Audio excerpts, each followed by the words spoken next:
के छिलका ए त सब त चमका दे बाऊ ए त सब त चमका दे बाऊ तोरा से मिलका घाट के छिलका ए त सब त चमका दे बाऊ दे दे अपन मोबाइल नंबर त तोरो घाट बना देबोगे दे दे अपन मोबाइल नंबर त तोरो घाट बना देबो। अभी आप सुन रहे हैं कैनवारी से माँ दुर्गा म्यूजिक की प्रस्तुति Sumit Satish रईमा mix by DJ प्रवीण करियोत बाजार। मन ले न बात तू हमर गे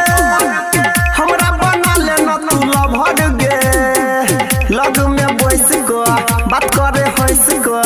करे न के करो तू फिकर गे गे सुन हाँ मन ले बात तू हमर गे हमरा बना ले अपन लभर गे लग में बैस गो बात करे हंस गो करे न के करो तू फिकर गे चकमक करत लड्डू बे बरत मोर करी हम लगा देबो देबे अपन मोबाइल नंबर त तोरो घाट बना देबो गे जानू देबे अपन मोबाइल नंबर त तोरो घाट बना देबो। अभी आप सुन रहे हैं कैनवारी से माँ दुर्गा म्यूजिक की प्रस्तुति Sumit Satish रईमा mix by DJ प्रवीण करियोत बाजार। घाट बनाई बजे हो हम गे रहत नंबर 1 गे